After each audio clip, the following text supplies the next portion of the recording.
சிலுவையின் செய்தியை கேட்டுக்கொண்டிருக்கும் யாவரையும் இச்செய்தி மூலமாக சந்திப்பதில் பெரும் மகிழ்ச்சி அடைகிறோம். கர்த்தராகிய இயேசு கிறிஸ்துவனுடைய கிருபையும் தேவனுடைய அன்பும் பரிசுத்த ஆவியானவருடைய ஐக்கியமும் உங்கள் அனைவரோடும் கூட இருப்பதாக. ஆமென்.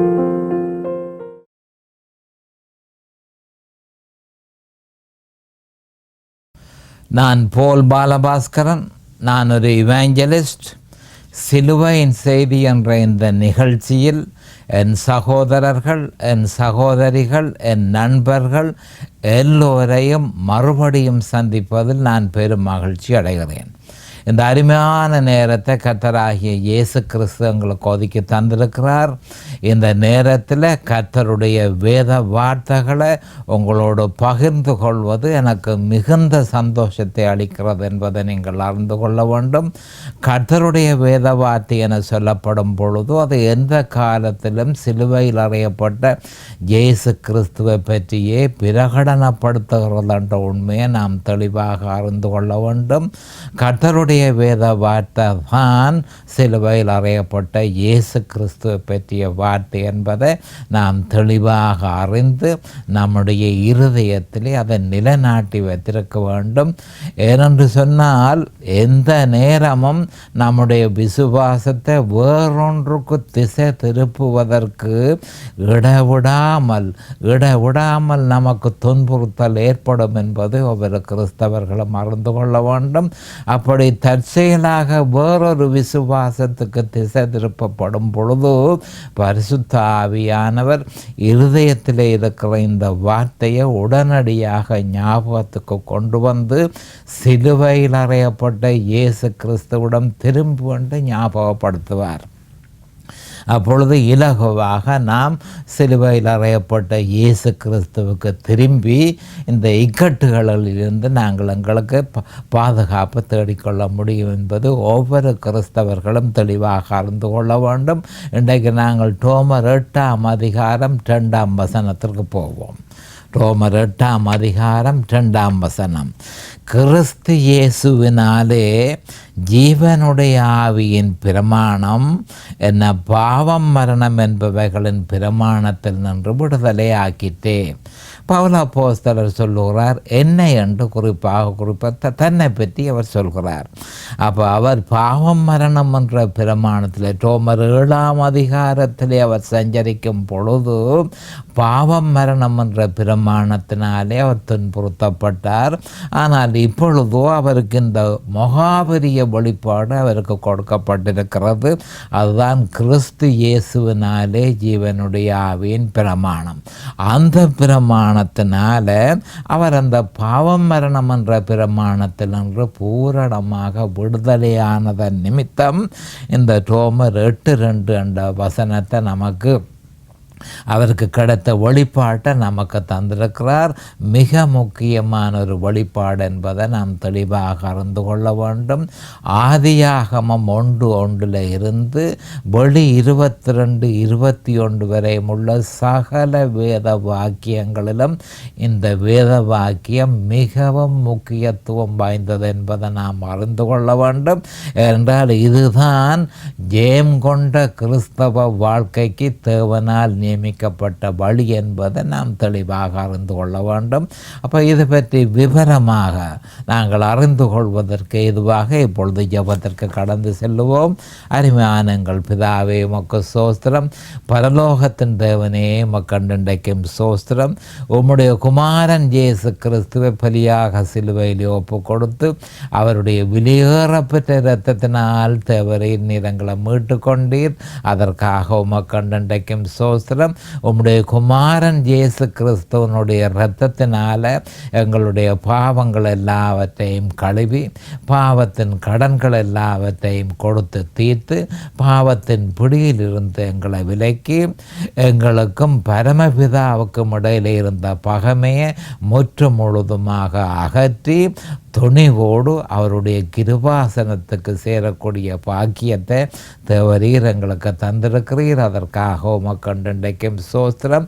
இதனை கேட்டுக்கொண்டிருக்கும் என் சகோதர சகோதரிகள் நண்பர்கள் எல்லோரையும் தேவரீர் ஆசீர்வதித்து அபிஷேகித்து பிரகாசமான மனக்கண்களை அவர்களுக்கு கொடுத்து உம்முடைய வேத வார்த்தைகளை அறிந்து கொள்ளக்கூடிய பாக்கியத்தை அவர்களுக்கு கொடுத்தருள வேணும் என்றும், அதே நேரம் அடியேனேயும் அபிஷேகித்து உம்முடைய வேத வார்த்தைகளை நிதானமாக போதிக்கத்தக்கதாக உம்முடைய பரிசுத்த ஆவியானவர் தாமே முன்னின்று போதனையை செய்ய வேணும் என்று இயேசு கிறிஸ்துவின் நாமத்தினால் கேட்டுக்கொள்கிறேன் பிதாவே.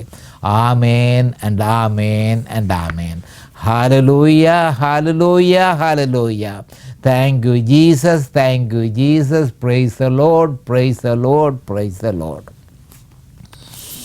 அப்போ இந்த ரோமர் 8:2 the law of the spirit of life in Christ Jesus hath made me free from the law of sin and death என்று சொல்லி ஆங்கிலத்தில் சொல்லப்பட்டிருக்கிறது. அதையும் திருப்பி நான் ஒருக்கா வாசிக்க விரும்புகிறேன். For the law of the spirit of life in Christ Jesus hath made me free from the law of sin and death.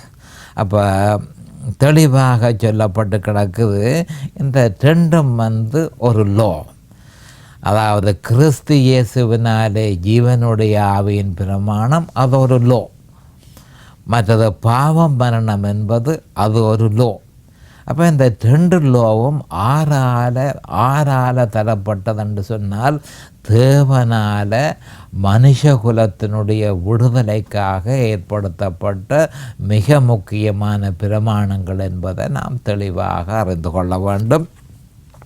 அப்போ பெரும் முக்கியத்துவம் வாய்ந்த இந்த வேத வாக்கியத்தை பரிசீலனை செய்யும் பொழுது மிகவும் பலம் வாய்ந்த தேவனுடைய இரு பிரமாணங்களை நாம் காணக்கூடியதாக இருக்கிறது. அப்போ இந்த வேத வாக்கியத்தை தெளிவாக பரிசீலனை செய்யும் பொழுது 2 பிரமாணங்கள் இருப்பது நமக்கு தெளிவாக காண்பிக்கப்படுகிறது. அவையாவன முறையே கிறிஸ்து இயேசுவினாலே ஜீவனுடைய ஆவியின் பிரமாணம், பாவம் மரணம் என்னும் பிரமாணம் என இருவகப்படும். இந்த பூமியிலே மிகவும் பலம் வாய்ந்த ஒரு பிரமாணமாக கிறிஸ்து இயேசுவினாலே ஜீவனுடைய ஆவியின் பிரமாணம் இருக்கிறது என்பதை நாம் அறிந்து கொள்ள வேண்டும். இந்த பிரமாணம் பாவம் மரணம் என்ற பிரமாணத்தை விட மிகவும் பலம் வாய்ந்த பிரமாணம் என்பதை நாம் முதல் கண் தெளிவாக அறிந்து கொள்ள வேண்டும். இந்த பிரமாணத்தினுடைய தாற்பயத்தையும் அதன் முக்கியத்துவத்தையும் நாம் அறியாவிட்டால் பாவம் மரணம் என்ற பிரமாணம் நம்முடைய வாழ்க்கையில், நம்முடைய கிறிஸ்தவ வாழ்க்கையில் ஊடுருவக்கூடிய சாத்தியக்கூறு நிச்சயமாக உண்டு என்பது ஒவ்வொரு கிறிஸ்தவர்களும் அறிந்து கொள்ள வேண்டும். இதை நான் மறுபடியும் சொல்ல விரும்புகிறேன். இந்த 2 பிரமாணத்தின் தாற்பயத்தையும் அதன் முக்கியத்துவத்தையும் சரியான முறையில் அறிய வேண்டிய பிரகாரம் அதனை நாம் அறியாவிட்டால் பாவம் மரணம் என்ற பிரமாணம் நம்முடைய அன்றாட கிறிஸ்தவ வாழ்க்கையில் ஊடுருவக்கூடிய சாத்தியக்கூறு நிச்சயமாக உண்டு என்பதை நாம் அறிந்து கொள்ள வேண்டும். அப்போ சுவிசேஷத்தின் நிமித்தம் பல்வேறு விதமான பல்வேறு கிறிஸ்தவ மார்க்கங்களை சேர்ந்த கிறிஸ்தவர்களை சந்திக்கக்கூடிய வாய்ப்பை கர்த்தராகிய இயேசு கிறிஸ்து அடியேனுக்கு தந்தார். அவர்களோடு இது பற்றி விவாதிக்கும் பொழுது, பேசும் பொழுது இந்த பிரமாணத்தை பற்றி அவர்கள் எதுவுமே அறியாதவர்களாக இருக்கிறார்கள். அப்போ ஏராளமான கிறிஸ்தவர்களை நான் சந்தித்திருக்கிறேன். ஏறத்தாழ சகல கிறிஸ்தவர்களும் இந்த பிரமாணத்தின் தாற்பயம், இந்த பிரமாணங்களின் முக்கியத்துவம் எதனையும் அவர்கள் அறியாதவர்களாக இருந்தது எனக்கு மிகுந்த வேதனையை கொடுத்தது. ஏனென்று சொன்னால் இந்த பிரமாணத்தை அறியாவிட்டால் ஒரு பொழுதும் ஜெயங்கொண்ட கிறிஸ்தவ வாழ்க்கை சாத்தியப்படாதே என்பதை அறிந்து நான் மிகுந்த வேதனைப்பட்டேன். அப்போ இது பற்றி தெளிவாக அது சகல கிறிஸ்தவர்களுக்கும் இது பற்றி தெளிவு ஏற்படுத்தும் பொருட்டாக இந்த பிரமாணங்களை பற்றி விவரமாக பரிசீலனை செய்வது எனக்கும் பரிசுத்த ஆவிக்கும் பொருத்தமாக காண்கிறது. மிக முக்கியமான ஒரு வேத வாக்கியம், மிக முக்கியமான இது பிரமாணங்கள். இந்த பிரமாணங்கள் என்ற முக்கியத்துவத்தை ஒரு கிறிஸ்தவன் அறியாவிட்டால் அவன் எப்படி ஜெயம் கொண்ட கிறிஸ்தவ வாழ்க்கை அவனால் வாழ முடியும் என்று வேதனைப்பட்டு கொண்டிருக்கிற நேரத்தில் பரிசுத்த ஆவியானவர் இது பற்றி தெளிவாக ஜனங்களுக்கு கொடுக்க வேண்டும் என்பதை நமக்கு வலியுறுத்தினார். அப்போ முதலாவதாக கிறிஸ்து இயேசுவினாலே என்பதை கிறிஸ்து இயேசுவில் என்று மொழிபெயர்த்திருந்தால் பொருத்தமாக இருக்கும் என்று நம்புகிறேன். கிறிஸ்து இயேசுவினாலே என்று சொல்லும் பொழுது அது கொஞ்சம் அவ்வளவு தெளிவாக இல்லை. அதை கிறிஸ்து இயேசுவில் என்று தான் ஆங்கிலத்தில் இருக்கிறது. அப்போ கிறிஸ்து இயேசுவில் என்று மொழிபெயர்த்திருந்தால் பொருத்தமாக இருக்கும். ஆனாலும் பவுல் அப்போஸ்தலர் அடிக்கடி அவருடைய நிருபங்களில் ரோமர் புஸ்தகத்தில் இருந்து எபிரேயர் புஸ்தகம் வரைக்கும் இருக்கிற சகல வேத வாக்கியங்களிலும் அவர் சில முக்கியமான அடிக்கடி அவருடைய நிருபங்களில் கிறிஸ்து இயேசுவுக்குள், கிறிஸ்து இயேசுவில், கிறிஸ்து இயேசுவினாலே, கிறிஸ்து இயேசுவுக்குள்ளாக, அவருக்குள், அவராலே என இப்படியாக பல்வேறு விதமாக ஒரே விஷயத்தை குறிப்பிட்டிருப்பதை நாம் காணக்கூடியதாக இருக்கிறது. மறுபடியும் இதை பற்றி நாங்கள் விவரமாக பார்ப்போம். அது எப்படி என்று சொன்னால், கிறிஸ்து இயேசுவினாலே என்று சொல்லப்பட்டிருக்கிறத கிறிஸ்து இயேசுவில் என்று மொழிபெயர்த்திருந்தால் பொருத்தமாயிருக்கும். அப்போ பவுல் அப்போஸ்தலர் தன்னுடைய நிருபங்களில் ரோமர் புஸ்தகத்தில் இருந்து எபிரேயர் புஸ்தகம் வரையும் உள்ள வேத வாக்கியங்கள் எல்லாவற்றிலும் அடிக்கடி ஒரே விஷயத்தை அவர் சொல்லியிருக்கிறார்.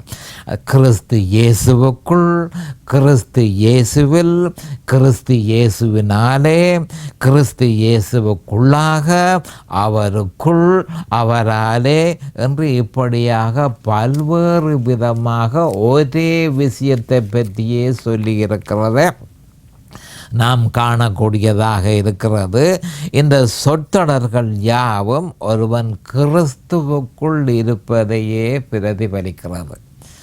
அப்போ ஒருவன் கிறிஸ்துவுக்குள் இருப்பதையே இந்த சொற்றொடர்கள் பிரதிபலிக்கிறது என்ற உண்மையை நாம் தெளிவாக அறிந்து கொள்ள வேண்டும். ஒருவன் கிறிஸ்துவுக்குள் இருப்பதற்கு அவன் இயேசு கிறிஸ்துவையும் அவர் சிலுவையில் செய்து முடித்ததையும் அறிந்து அதனை விசுவாசித்து அந்த விசுவாசத்தில் நிலைத்திருக்கும் பொழுது அவன் கிறிஸ்துவுக்குள் இருக்கிறான்.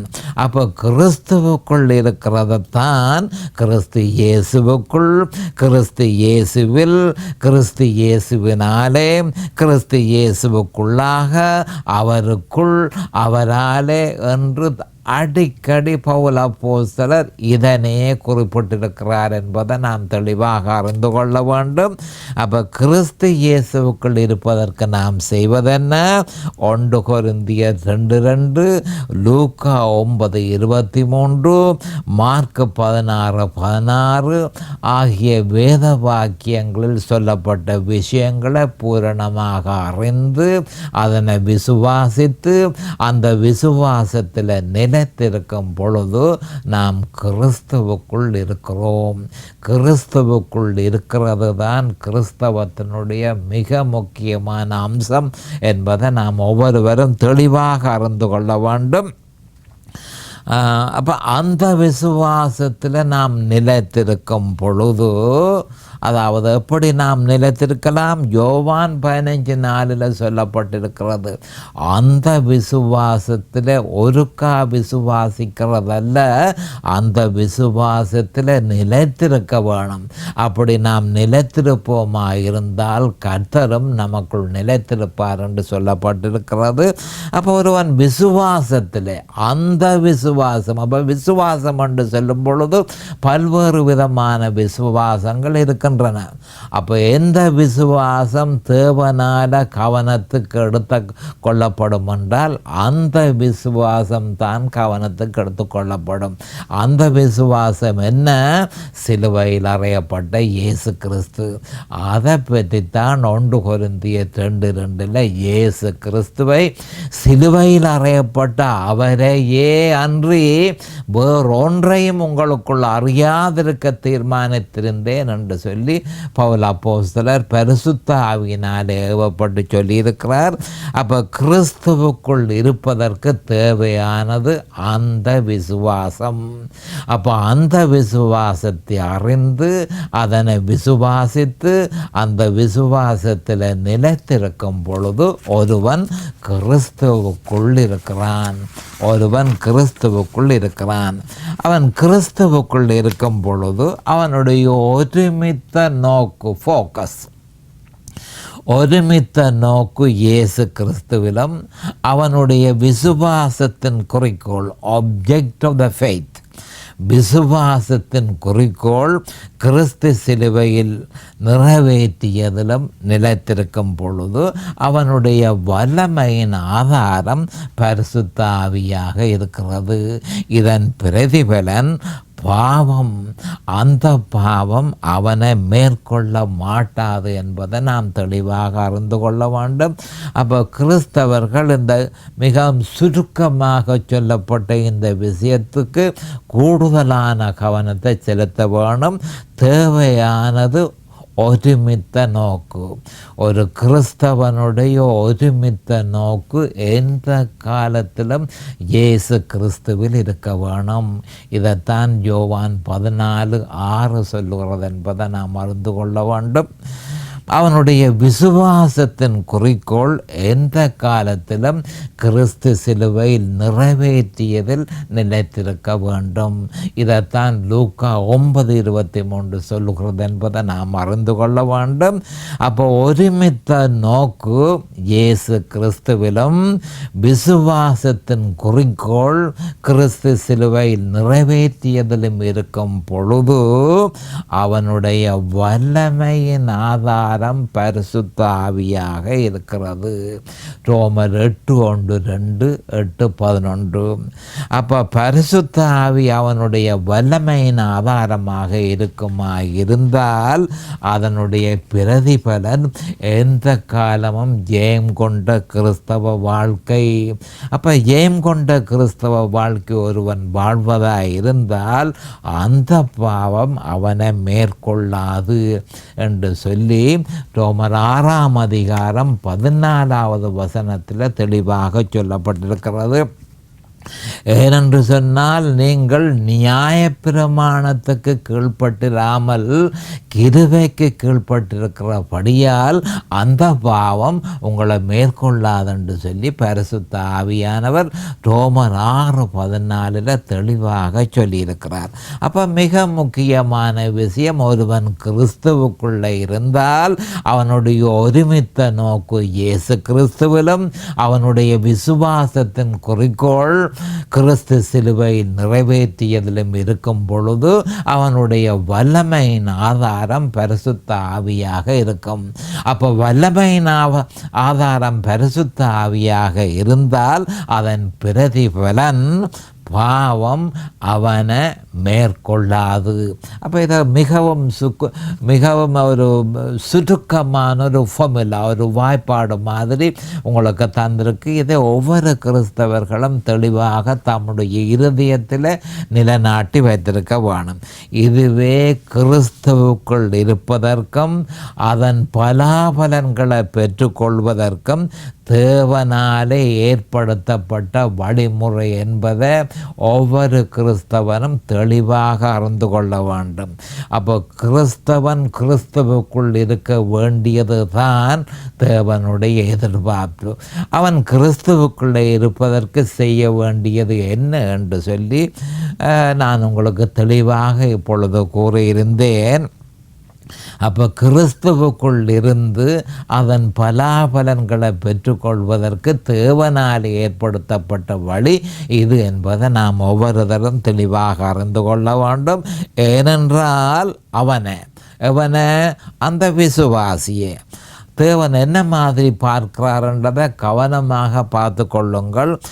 அவனை கிறிஸ்துவோடு கூட இணைந்தவனாகவும் அவரோடு சிலுவையில் அறையப்பட்டவனாகவும் அவரோடு கூட மரித்தவனாகவும் அவரோடு கூட அடக்கம் பண்ணப்பட்டவனாகவும் அவரோடு கூட உயிர்த்தெழுந்தவனாகவும் அவரில் பிழைத்திருக்கிறவனாகவும் புதிதான ஜீவன் உள்ளவனாகவும் அவரோடு கூட உன்னதத்தில் உட்கார்ந்திருக்கிறவனாகவும் உன்னதமானவருடைய மறைவுக்குள் இருப்பவனாகவும் தேவன் அவனை கருதுகிறார் என்ற உண்மையை நாம் தெளிவாக அறிந்து கொள்ள வேண்டும்.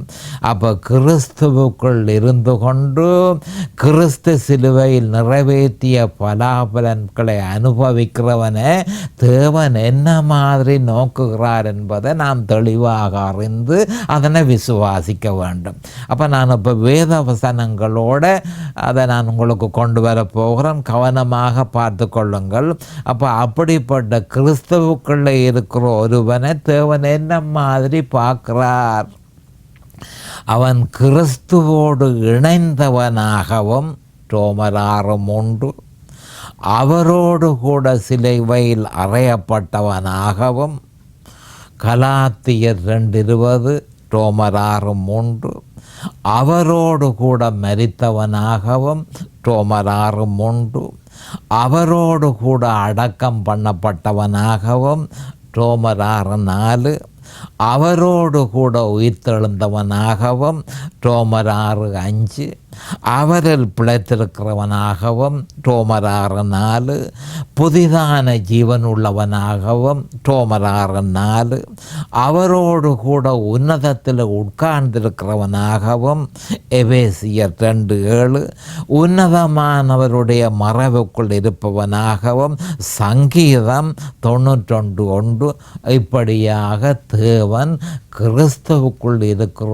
ஒவ்வொரு மனுஷனையும் பார்க்கிறார் என்பதை நாம் அறிந்து நான் இப்போ சொன்ன மாதிரி அடிக்கடி கிறிஸ்தவர்கள் விசுவாசிக்க வேண்டும். அது எப்படி என்றால் இயேசு கிறிஸ்துவை நான் என்னுடைய சொந்த இரட்சகராக ஏற்றுக்கொண்ட பொழுது இவ்வளவும் நடந்தது.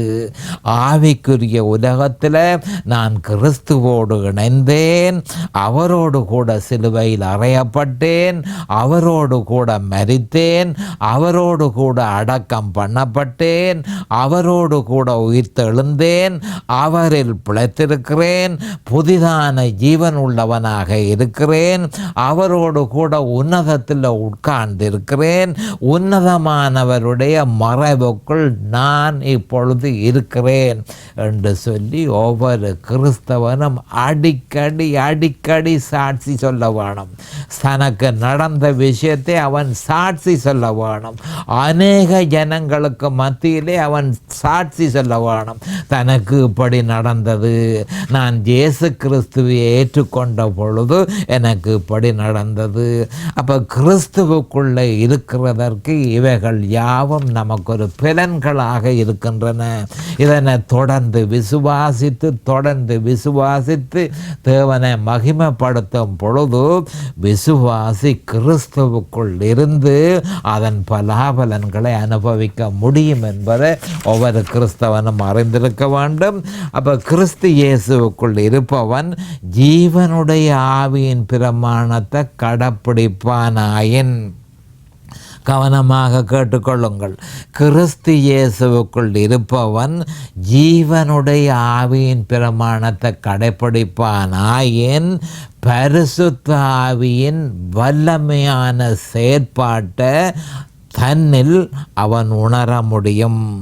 தன்னில் அந்த செயற்பாட்டு பரிசுத்த ஆவியானவருடைய வல்லமையான செயற்பாட்டை அவன் உணர முடியும். அப்போ கிறிஸ்துவுக்குள்ளே இருக்கிறானோ ஒருவன் என்பதை அவன் அடிக்கடி அவன் அதை பரிசீலனை செய்ய வேணும்.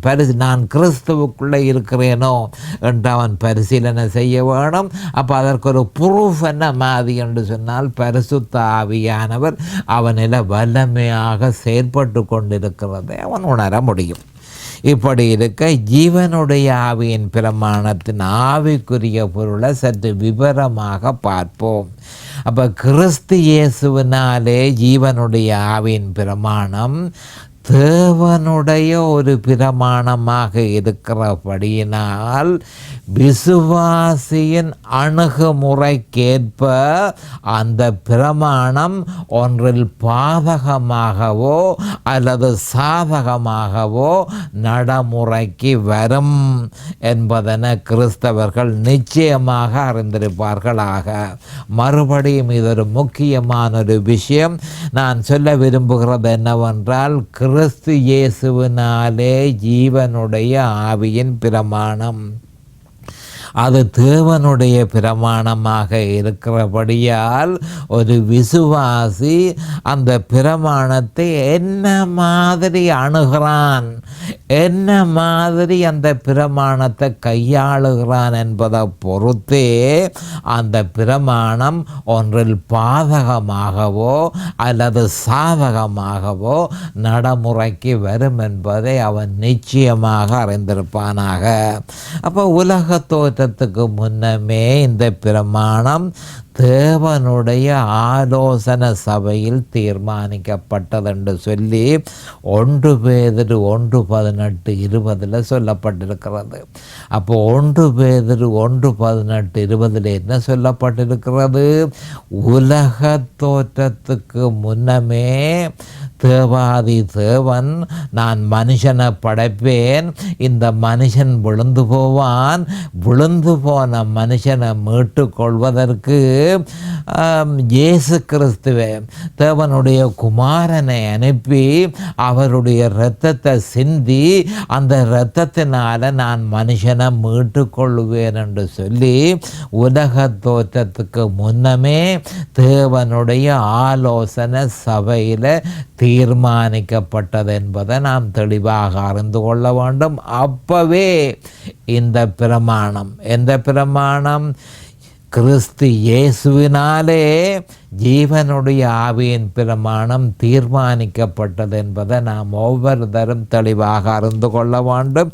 இதனையே சுருக்கமாக ஜெயம் கொண்ட கிறிஸ்தவ வாழ்க்கைக்கு தேவனால நியமிக்கப்பட்ட வழிமுறை என்பதை நாம் அறிந்து கொள்ள வேண்டும். அப்போ ஒரு விசுவாசி தன்னுடைய சொந்த பலத்தில் தாங்கி இருக்கும் பொழுது இந்த பிரமாணம் அவனில் செயற்படுவதில்லை. அதை கிறிஸ்தவர்கள் அறிந்து கொள்ள வேண்டும். அப்போ ஒரு கிறிஸ்தவன் தன்னுடைய சொந்த பலத்தில் தாங்கி இருக்கிறானோ அல்லது தேவனிடத்தில் தாங்கி இருக்கிறானோ என்பதை அவன் உறுதிப்படுத்தி கொள்ள வேண்டும். சொந்த பலத்தில் அவன் தங்கி இருப்பானாக இருந்தால் கிறிஸ்து இயேசுவினாலே ஜீவனுடைய ஆவியின் பிரமாணம் அவனில் செயற்படுவதில்லை என்றதை நாம் தெளிவாக அறிந்து கொள்ள வேண்டும். அப்போ என்ன செயல்படுகிறது? கிறிஸ்து இயேசுவினாலே ஜீவனுடைய ஆவியின் பிரமாணம் செயல்படாமல் பாவம் மரணம் என்ற பிரமாணம் செயல்படுகிறது. இப்பொழுது நேரம் சமீபமாகிவிட்டது. அடுத்த செய்தியில் இன்னும் விவரமாக பார்ப்போம். அது வரைக்கும் கர்த்தராகிய இயேசு கிறிஸ்துவின் நாமத்தினால் நான் உங்களை ஆசீர்வதிக்கிறேன். அவருடைய கிருபையும் அவருடைய இரக்கமும் உங்களுக்கு தாராளமாக கிடைப்பதாக. இயேசுவின் நாமத்தில் பரிசுத்த பிதாவே, ஆமேன் அண்ட் ஆமேன் அண்ட் ஆமேன். இந்த சிலுவையின் செய்தியை கேட்பவர்கள் அதன் ஆவிக்குரிய பலனை பூரணமாக அடைய வேண்டும் என்பதே நம்முடைய பிரார்த்தனையாகும். தொலைபேசி மூலம் தொடர்பு கொள்ள விரும்புவோர் 647-465-1224 மூலமும், இமெயில் மூலம் தொடர்பு கொள்ள விரும்புவோர் paulbalabhaskaran@gmail.com மூலமும் தொடர்பு கொள்ளலாம்.